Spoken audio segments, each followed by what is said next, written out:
Hello नमस्कार। तर तुमचं सगळ्यांचं एकदा आपल्या एका रेसिपीमध्ये मी सीमा खूप साधं स्वागत करते। तर आपल्याला आज बनवायचं आहे अंडा करी आणि सोयाबीनची भाजी। आपल्याला म्हणजे वेगवेगळी भाजी बनवायची आहे, पण एकच मसाला करून आपण त्याची भाजी बनवणार आहोत।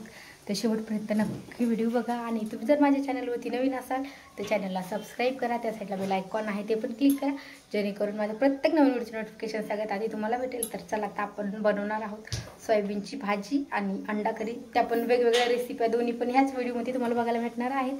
आणि मेन म्हणजे मी एकच मसाला काढलेला आहे। तर बघू शकतात आता भाज्या कशा बनवायच्या तर बघूया। आज आपल्याला बनवायची आहे अंडा करी। तर मी त्याच्यासाठी अंडे उकडून घेतलेले आहेत आणि आता आपल्याला त्याच्यासाठी मसाला काढायचा आहे। तर मसाला बघूयात आपण। तर मी इथे घेतलेला आहे खोबरं, त्याचे उभे काप करून घेतलेले आहेत। आल्याचा एक मोठा तुकडा घेतलाय, त्याचे पण काप करून घेतलेले आहेत। एक मोठ्या साईजचा टोमॅटो, तो पण उभा कापून घेतलेला आहे। आणि 3 कांदे घेतलेत, ते पण उभेच कट केलेले आहेत, कारण की आपल्याला ते छान भाजून घ्यायचेत। लसूण घेतलेला आहे 10 ते 15 पाकळ्या, 2 हिरव्या मिरच्या घेतलेल्या आहेत। आता आपल्याला हे छान सगळं भाजून मिक्सरला ह्याची पेस्ट करायची आहे। आणि इथे घेतलेले आहे मी कोथिंबीर। ते कोथिंबीर मला अजून धुवून घ्यायची, धुवून घेतलेली नाही मी। आणि त्यांनी इकडं आपण बघूयात खडे मसाला, कारण की जे आपण ह्याच्यामध्ये तिखट वापरणार आहोत ना, ते पण कांदा लसूण मसाला आहे। तर त्यासाठी आता मी थोडाच मसाला काढलाय। तर बघू शकता ही आहे दालचिनी, 5 मिरे, 5 लवंगा, थोडीशी खसखस आणि थोडीशी तीळ। तर आता आपल्याला हे पण सगळं छान भाजून घ्यायचे आणि नंतर आपल्याला ह्याची पेस्ट करायची। तर चला आता आपण ह्याची अगोदर भाजून घेऊयात आणि नंतर पेस्ट करूयात। तर आता आपण सगळ्यात अगोदर खडी मसाला भाजून घेणार आहोत। तर मी त्याच्यासाठी सगळ्यात अगोदर लवंगा, मिरे आणि दालचिनी आहे ती सगळ्यात अगोदर भाजून घेते, अगदी कमी गॅसवरती। अगदी 2-3 थेंब मी तेल टाकते, म्हणजे आणि लवकर भाजून निघेल। बघू शकता। आणि अगदी आपल्याला अर्धा ते 1 मिनिट परतायची आहे। ह्याला भाजायला अजिबात वेळ नाही लागत आहे, 1 ते अर्ध्या मिनिटामध्ये छान भाजून होत आहेत। तर बघू शकता आता मी भाजून झाले। तर आता मी एका प्लेटमध्ये काढते आणि आता आपण ह्याच्यामध्ये टाकणार आहोत तीळ आणि खसखस। तर ते मी एकत्रच करून टाकते, कारण की त्याचं प्रमाण अगोदरच खूप थोडं आहे आणि ती लवकर जळते, त्याच्यासाठी मी ते एकत्रच टाकले आणि ते पण आता छान परतून घेतले। तर आता आपण ह्याच्यानंतर परतूयात खोबरं। तर मी बघू शकता खोबरं टाकले, त्याच्यामध्ये अजून थोडंसं तेल टाकणार आहे, जेणेकरून लवकर भाजेल। तर आता आपलं खोबरं पण छान भाजून झालेलं आहे। बघू शकता थोडंसं काळपटच भाजलं पाहिजे, तर भाजी छान होते। बघू शकता आता त्याच्यानंतर आता काढून आलं आणि लसण, तर ते पण आपल्याला छान थोडंसं म्हणजे आता नंतर थोडं थोडं तेल टाकूनच भाजायचं आहे, फक्त अगोदर तेल नव्हतं टाकायचं खडे मसाल्यासाठी। आणि आता हे काढून घेते मी। तर आता आपल्याला ह्याच्यानंतर भाजायचा आहे कांदा। तर मी कांदा उभा कट केलेला आहे, कारण की लवकर भाजतो। आणि आत्ता आहे तो मी सुट्टा करून टाकते, अगोदर फक्त कट करून ठेवलाय। तर आता आपल्याला कांदा पण छान असा परतून घ्यायचा आहे। मेन म्हणजे कांदा चांगला भाजला पाहिजे, कांद्यावर जास्त भाजीची टेस्ट राहते। तर बघू शकता एकदम मी असा छान असा कांदा भाजून घेतलेला आहे। तर आता आपल्याला कांदा पण भाजून झालाय आणि आता टाकायचा आहे मेन म्हणजे टोमॅटो। तर सगळ्यात नंतर मी टोमॅटो टाकते आणि हेच टोमॅटो परतल्याच्या नंतर आपल्याला ह्याच कढईमध्ये गरम पाणी करण्यासाठी ठेवायचं आहे, जे की आपण भाजीला रस्सा भाजीला म्हणून टाकणार आहोत। आणि आता सगळा मसाला भाजून झाला, तर मी एका बाउलमध्ये काढून घेतलेला आहे।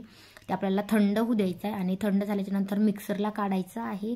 आणि आता मी त्याच्यामध्ये 2 मिरच्या ठेवल्या होत्या आणि थोडीशी कोथिंबीर घेतली होती, तर मी आता मिक्सरला लावण्यासाठी ते सगळं मिक्स करून घेतले आणि आता आपण मिक्सरला लावूयात। आणि आता घालायची आहे आपल्याला फोडणी। तर फोडणीसाठी मी टाकलेला आहे अगोदर तेजपत्ता, तो चांगला परतला की आपल्याला ह्याच्यामध्ये घालायचा आहे कांदा। मेन म्हणजे मी 2 कांदे मिक्सरला लावून घेतलेले आहेत भाजून, आणि 1 कांदा ठेवला होता मी, तो आपल्याला ह्या रस्स्यामध्ये भाजून घ्यायचा आहे, त्याने भाजी खूप छान होती। तर आता मी कांदा आहे तो छान ह्याच्यामध्ये परतून घेते। आणि हा कांदा मी उभा नाही कट केलेला, अगदी छोटे छोटे तुकडे कट केलेले आहेत। मिक्सरला पण जे लावून घेतलेला आहे तो मी फक्त उभा कट करून घेतला होता। तर आता कांदा छान परतला आहे। तर आता आपल्याला ह्याच्यामध्ये टाकायचं आहे जे मी मिक्सरला पेस्ट केलेली आहे, ती पेस्ट आता आपण ह्याच्यामध्ये टाकून घेऊयात आणि छान अशी परतून घेऊयात। मी ह्याच्यामध्ये अजून मीठ वगैरे काहीच नाही घातलेलं। तर आता आपल्याला ह्याच्यामध्ये नंतर मीठ घालायचं आहे। तर आता आपण अगोदर सगळा मसाला मिक्स करून घेऊयात, छान परतून घेऊयात। आणि आता ह्याच्यामध्ये टाकूयात हळद, मीठ। तर आपल्याला जेवढं भाजीला मीठ लागेल आपण तेवढं टाकू शकतो। तर आता मी टाकले ह्याच्यामध्ये हळद आणि आता टाकूयात मीठ. आणि ह्याच्यामध्ये थोडीशी कोथिंबीर कमी होती तर मी ह्याच्यामध्ये थोडीशी धने पावडर पण टाकणार आहे. तशी मसाल्यात तर सगळंच आहे, धने पावडर पण आहे, सगळा खडे मसाला पण आहे. तर आता मी टाकते ही धने पावडर आहे. आणि आता मसाला छान परतून घ्यायचा आहे. ह्याच्यामध्ये अजून मी कोणतंच तिखट नाही टाकलेलं, अगोदर छान परतून घेऊयात. आणि नंतर आता ह्याच्यामध्ये टाकूयात सगळ्यात अगोदर लाल तिखट टाकूयात, कारण की त्याने तरी छान येते. मी 1 चमचा लाल तिखट टाकले. आणि आता हा कांदा मसाला आहे. तर आता आपण कांदा मसाला टाकूयात, म्हणजे हा पण जास्त तिखट नाही, त्यासाठी मी थोडासा जास्तच टाकते, कारण की आपल्याला ह्याच्यामध्ये सोयाबीन भाजी आणि अंडा करी दोन्ही भाज्या मिक्स करायच्या आहेत. एवढ्या मसाल्यामध्ये 2 भाज्या वेगवेगळ्या करायच्या आहेत, पण मसाला एकत्रच बनवायचा आहे. तर आता मी छान मिक्स करून घेतलं. तर आता मला ह्याच्यामधला जी मला सोयाबीनची भाजी बनवायची आहे त्याच्यासाठी मी मसाला काढून घेतला आहे. आणि आता जे पाणी आपण गरम केलेलं आहे ना, ते पाणी आता ह्याच्यामध्ये टाकायचं आहे, ज्याच्यामध्ये मी सगळा मसाला भाजून घेतला आहे. त्याच्यातच पाणी गरम करायला ठेवलं होतं. तर बघू शकता मस्त, म्हणजे मिक्सरचं भांडं धुवून टाकलं, ते पाणी अगोदर मी टाकलं, अजून 2 मिनटं छान परतिलं.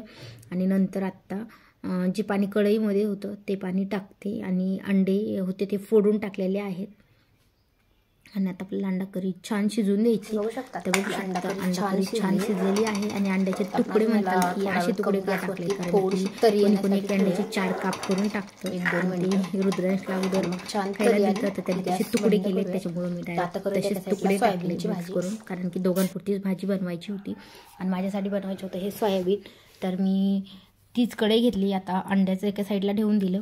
त्या कढईमध्ये थोडंसं तेल टाकलं. मी ह्यावेळेस मी वेगळ्या प्रकारची भाजी करते, दरवेळेस मी हे तळून घेत असते, ह्यावेळेस मी फक्त हे भाजून घेते. थोडंसं तेल टाकले आणि भाजून घेतले. आणि त्याच्यावरच आता जो मसाला आहे तर आता तो मसाला ह्याच्यामध्ये मिक्स करूयात, कारण की चमचा होता तो अंडा करीमध्ये घातलेला होता.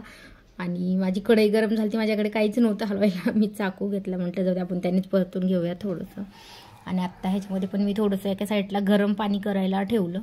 आणि मग नंतर ह्या सोयाबीनच्या भाजीमध्ये गरम पाणीच टाकलं. आणि आता आपल्याला ही भाजी शिजवायला जास्त पाणी लागणार आहे, कारण की अगोदर सोयाबीन भिजून पण नाही घेतलेला, तळून पण नाही घेतलेला, कच्चा सोयाबीन आहे. तर त्यासाठी थोडंसं जास्त पाणी लागणार आहे. तर आता मी थोडीशी कोथिंबीर ठेवली होती आणि मला वाटलं की ह्याला थोडंसं मीठ अजून लागेल, कारण की आपल्या ह्याच्यामध्ये भरपूर पाणी घालायचं आहे. तर थोडंसं मी मीठ पण टाकलं.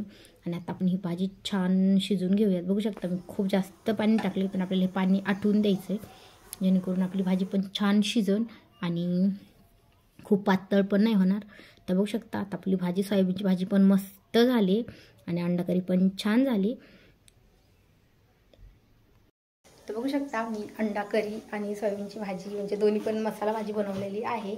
आणि दोन्ही पण भाज्या खूप छान झाल्यात. आणि मेन म्हणजे जास्त वेळ पण नाही लागला, कारण की जेवढा एका भाजीला वेळ लागतो ना तेवढाच वेळ लागलेला आहे. एका ह्याच्यामध्ये 2 भाज्या झाल्या. तर तुम्हाला ही रेसिपी कशी वाटली मला कमेंट करून नक्की सांगा. व्हिडिओ आवडल्यास लाईक करा आणि चॅनलवरती नवीन असाल तर चॅनलला सबस्क्राईब करा. त्या साईडला बेल आयकॉन आहे ते पण क्लिक करा, जेणेकरून माझे प्रत्येक नवीन व्हिडिओचे नोटिफिकेशन सगळ्यात आधी तुम्हाला भेटेल. तर चला आता भेटूयात नेक्स्ट रेसिपीमध्ये.